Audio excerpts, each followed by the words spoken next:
Actually, malaking tulong ito sa akin. Apo, salamat. Galing. Salamat po.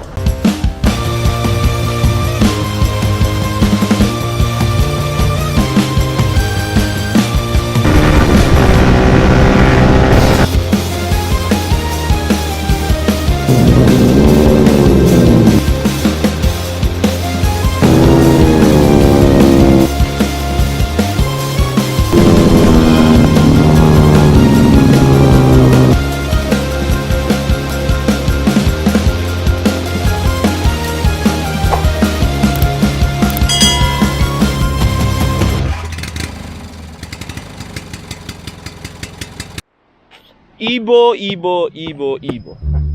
Alright, good morning mga katagumpay. Nakita nyo naman yung intro natin. So ngayong araw ay pupunta tayo kay Colonel Busita. Kung nakita nyo sa title, The Colonel Busita Prank. Okay? Alam naman natin mga katagumpay na kapag sinabing Colonel Busita ay napakarami na niyang natutulungan na tao. Napakarami nang natutulungan na riders niyan. So I think this time, maibalik naman natin yung pasasalamat sa kanya bilang isa sa bayani natin sa daan. Okay? Isa sa mga nire-respeto natin. Ang problema lang mga katagumpay, gusto ko siyang i-prank ngayon, kaya lang nahihirapan ako. Kasi alam ko naman na kapag ang isang tao mataas or may ranggo sa government, matalas yan. Anong matalas? Magaling ang isip niyan, mabilis yan mag-isip, mabilis makatrace yan ng mga pangyayari. Kaya nahihirapan ako. So whatever happens na ngayon, tingnan natin. Basta mabuti yung gawa natin. Hindi naman ganun kabigat yung prank na gagawin natin, pero mabuti yung hangarin natin kay Colonel Busita. So sa mga fan or sa mga kapwa ko fan ni Colonel Busita, sana huwag kayong magalit sa gagawin natin prank ngayon. Wala tong ibang ibig sabihin kundi mapasaya lang natin si Colonel Busita. Alright! Let's go mga tol. Puntahan na natin si Colonel Busita para maibigay na natin itong helmet na minimithi niya. Okay? So sana maging successful itong paprank natin kay Colonel Busita. At mukhang traffic talaga mga tol. Mahihirapan talaga tayo.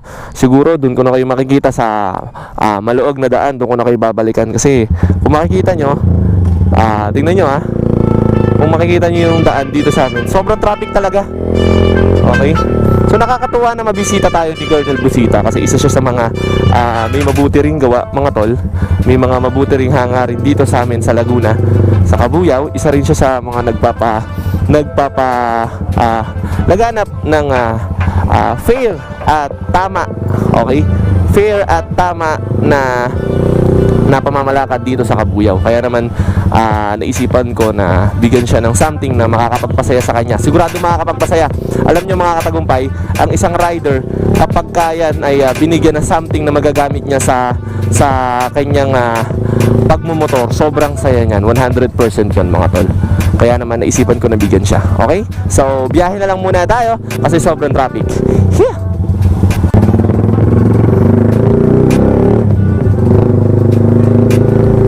Alright, lalabas na tayo ng highway mga tol.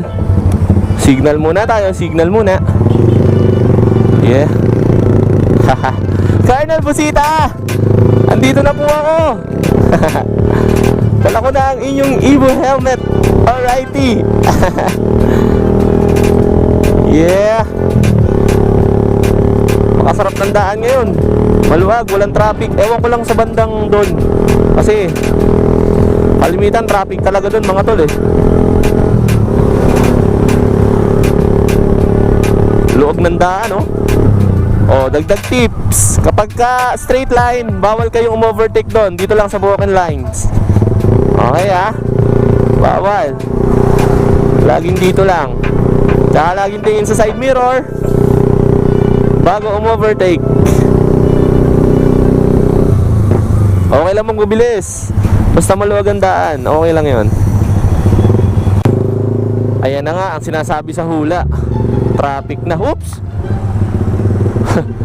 Tumatalon na lang basta si kuya. Ito na ang sinasabi sa hula. Traffic na naman, OMG. Napakahirap.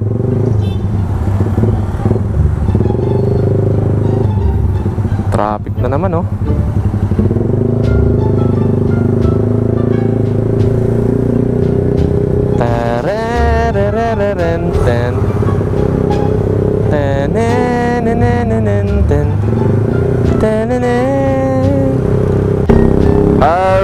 let's go, let's go. Sira yung stoplight pala. Yeah. Mga traffic enforcer natin dito sa Kabuyaw na masisipag. Umulan, umaraw ay nagtatrabaho talaga. Kaya saludo ako sa inyo. Power!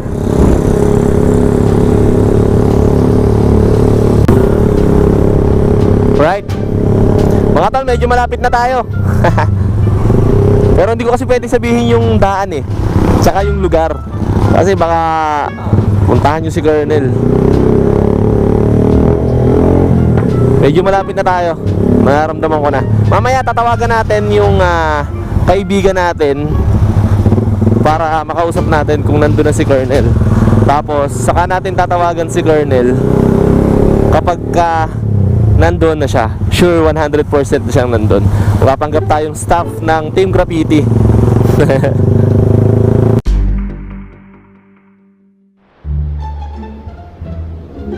So, mga katagumpay, meron na tayong go signal doon sa kasabwat natin kanina. At nakita ko na rin si Colonel dumaan. So, malapit lang kasi ako dito sa pinag-i-stayan niya. So, tatawagan na natin siya, mga tol. Kinakabahan ako. Sige, bahala na. Importante madala natin. Ay, loudspeaker natin ha. Sana rinig nyo. Naku, ayaw sagutin. Sabay.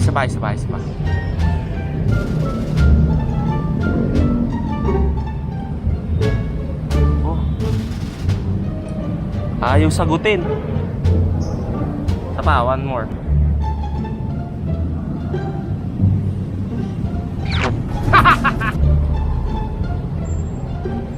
Isa pa ha.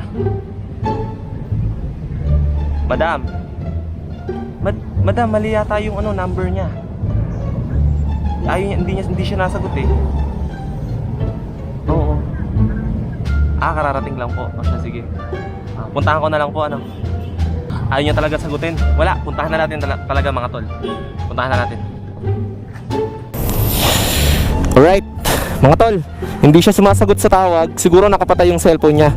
Pero may go signal na tayo dun sa kasabwat natin. At nakita ko na rin naman siya. So, tara, medyo kinakabahan ako kasi si Colonel Busita to.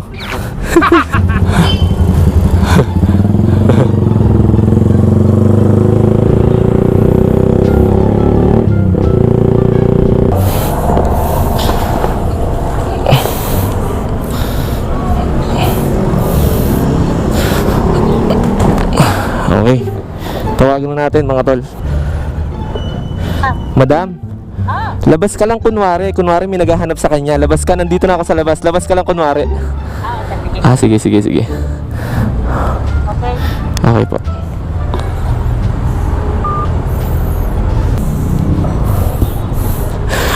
Hindi ko alam kung magtatagumpay tayo dito, Colonel.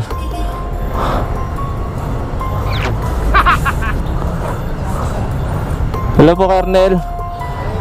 Sa ano po? Sa Ibo Philippines po.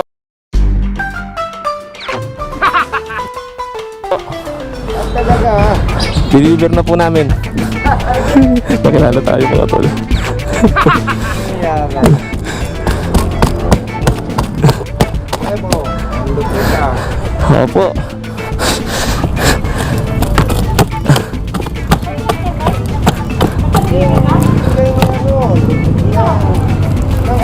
Wala na, kilala na tayo, mga tol. Colonel, pabuksan na lang po para sa inyo.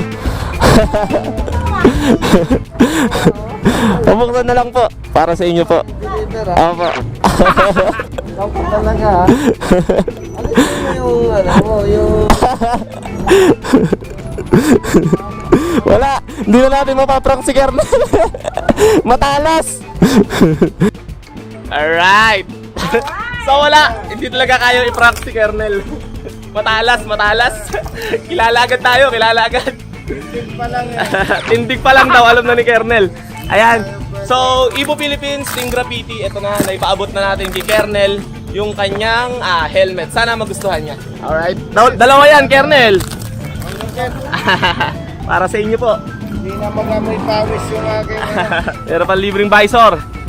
Clear, clear, clear. Alright. Auto performance helmet. Alright. By Evo Philippines. Alright. Sige, yan. Bubuksan na ni Colonel. Ano ha? Okay. Ayaw kong biglayin eh. Oo nga, kaya hindi ko po kayo tinulungan. Gusto ko po kayo magbubukas. Sobrang aga, no? Ako, eto na yung request ko. Oh. Tama-tama, macho-macho ang dating. Oh. Yeah! Eto na, nakuha na ni Colonel. Pasukan, Colonel, okay lang po. Sukat nyo para makita natin kung kasya po. Large po yan, large. Okay. Opo, large. First time ko. Ay, ang galing. Dual visor po yan. Ito po yung ano niya. Lock niya. Alright. Sige po, subukan niyo po. Quick lock din po siya, Colonel. Hugutin niyo lang po ito. Yan. Ayan. Okay, eto na. Wala! X yung prank. Sabi ko, basta laging naka-helmet para takbong pogi. Yan. So, poging-pogi tayo dito. Nice. Saktong-sakto. Yung kernel, oh. Diba? Oh. Poging-pogi, oh. Ito pa po yung isa, kernel, para po sa asawa nyo. Tingin ko po, parehas lang din tulad po ng request nyo. Dapat parehas po ng sa inyo. Kasi pag may back ride So, po. parehas Parehas lang po ng design. Opo, gusto nyo po, buksan po natin? same design, Opo, same design din po. same size. Approve. Same size. Parehas large po. Okay, nyo, bigla ako nag-perform. So, Pero nakilala nyo ba agad ako? Nakilala nyo agad ako? oo, yung tindig mo, no? Wala, hindi kaya. Okay. Sobrang galing ni partner. Para sa inyo po talaga yan. Kakarating ko lang eh. Oo nga po. Actually, inaantay ko po kayo doon. Nakita ko po kayo. Siyempre, nakatago po ako. Tapos nag-grab ako. Nakita ko na kayong dumaan. Kasagbat ko si madam. Sabi ko sa vlog ko, hindi ko masusure na tagumpay tayo sa prank natin kasi matalas si Kernel talaga. Oo, Kaya yung tindig niya, tindig mo, alam na alam ko eh. No? Mas Evo. Apo. Hindi, ang importante naman, napaabot natin kay Kernel. Sabi ko po sa kanila kasi, kilala naman natin si Kernel na bayani sa daan. So, I think this is the right time naman para tayong magbalik ng pagmamahal para kay Kernel. Sa maliit na bagay, mapasaya natin siya. Tama na, baka Diba? umiyak ako. Tama, Kernel. Sige po. Ayan, Kernel, para sa inyo po. Maraming salamat po. Ang lupit eh. Halata lang. Ilang araw lang, ano? Opo. Actually, kahapon pa po nasa akin yan, Colonel. Kahapon pa po yan. Umulan po kahapon. Kaya hindi rin po ako sure kung nandiyan po kayo. Kahapon lang po kami nag-usap ni Ate Nelia. Paprank ko. Galing. Papaprank sana kami kasi. Hindi, nung una, sabi ko, grabe to ah. Tapos tinitingnan ko yung tindig mo. Kilala. Hindi mo obra talaga. Hindi mo ba? Madalas kami magkita dito. Oo, lagi kasi kami nagkikita kaya yung tindig, dun siya nagbase si Colonel. Oo, at saka iniipit ko talaga, a-actionan agad ninyo eh. Ay, okay. Yung graffiti ko yan eh, syempre. Ini-expect ko ito lalabas this week. Oo, alam mo, hindi nyo papatagal. Oo po naman. Actually, malaking tulong ito sa akin. Opo, Galing. salamat po. O, di ba? Happy si Colonel, happy. Sobra. Alright. Papaalam na tayo kay Colonel. Colonel, salamat po. Salamat. Opo, ingat po kayo. Team Graffiti, maraming Opo. Opo. malaking tulong ito sa Opo. alam naman ninyo na araw-araw nasa biyahe ako. Opo. Sabi ko nga, napakaganda na dalawa ang sinigay nyo Opo. para at least magagamit ko palit-palit. Opo. Opo, ingat po kayo palagi. Maraming salamat. Opo, saludo po kami sa inyo. Tingnan ko kasi yan. Opo, suporta po ang Team Katagumpay sa inyo. Ingat po. Ingat po.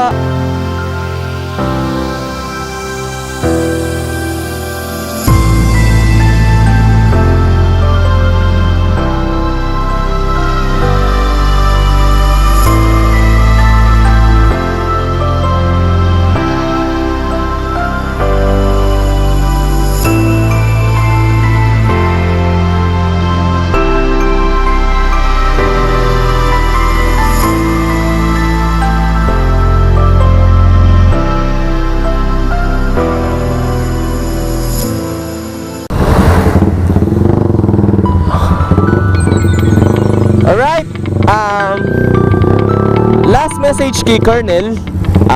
Colonel, maraming salamat po sa inyong serbisyo sa kapwa. Alam naman natin na walang bayad yung mga ginagawa ni Colonel. Kumbaga, hindi matutumbasan ng pera yung mga serbisyo niya. Kung paano niya tayo alagaan sa daan, kung paano niya sabihin kung ano yung tama at mali. At syempre, sa Ibu Philippines, sa Team Graffiti, ayan, sa mga Boss Jack, Boss Michael, Boss G, alam ko kasama kayo sa journey na to. Alam ko, palagi kayong suporta sa mga mabubuti nating gawa. Kaya yung respeto ko na lang sa inyo mga boss ay hindi matatawaran. Hindi matatawaran ng kahit anong bagay yun, kahit anong pera yun. Tuloy lang, alam ko marami pang blessing ang dadating sa inyo. At syempre, sa mga sponsors pa rin natin, ang Memory.ph, ang J3D, ayan, maraming salamat po sa pagsuporta sa ating mabuting adhigayin. At syempre, ang bagong dumating sa journey natin sa Team Katagumpay, ang Kobe, ayan, Motorcycle Care, ayan, thank you so much po, Mr. Steve Lee. Maraming salamat sa pagtanggap po. Malaking tulong po na naging part po kayo ng ating journey. Alright, sa lahat ng nangangarap ng motovlogger, alright, sa lahat ng nangangarap ng motovlogger, sa lahat ng influencer na nawawala ng pag-asa mga tol, alam ko mapapanood nyo tong video na to. Isa lang ang masasabi ko sa inyo. Basta ang isang bagay ay mabuti, asahan nyo 100% tagumpay yan. Okay? Hindi lang tayo basta influencer. Dapat gagayahin tayo. Sasabihin ng mga tatay, nanay ay gagayahin tayo. Nak, gayahin mo to. Kapag napapanood tayo ng mga magulang or nakikita ng mga magulang yung mga anak nila na nanonood ng YouTube o ng Facebook, sasabihin nila na, anak, gayahin mo yan. Okay, pagdating ng panahon, gayahin mo yan, mabubuti yan. Sige, panoodin mo lang. Ganun kasarap yung mga maririnig dapat natin sa mga magulang. Nasa sa inyo, dalawang bagay lang yan mga katagumpay. Kapag naging isang influencer ka, kayo yun magdadala nun habang buhay. Bad influencer ka ba? Or good influencer? Hindi natin pinangungunahan yung mga gusto ng bawat YouTuber, pero kayo yung magdi-decide. Kasi alam niyo yung tama at mali. Okay? So, yun lang. Sa mga vlogger dyan na alam naman natin na nangangarap or gustong magtagumpay sa mundo ng YouTube, yun lang yung tip na mabibigay ko sa inyo. At saka syempre, ang una-una, huwag kayong susuko. Okay? Lagi nyo lang ipagdasal lahat ng bagay. Yung kanina, hindi failed yun. Diba? Tagumpay yun. Tagumpay yun. Kasi nakita nyo naman tol, kung ganong kasaya si Colonel Busita, kung ilang beses niya tayo pinasalamatan sa bigay natin. Ganon ang tagumpay na tinatawag. Diba? So maraming salamat. Ingat kayo lahat. Sa mga motorista natin, pahalagahan natin si Colonel Busita. Palagi natin siyang kamustahin, palagi natin siyang protektahan sa lahat ng bagay. Kasi pwedeng masundan ang Colonel Busita, pero iisa lang ang Colonel Busita. Alright, so maraming salamat. Dito ko na tinatapos tong vlog ko mga katagumpay. Ingat kayo palagi. See you soon. This is your man, JTB again. Hingang malalim and peace out.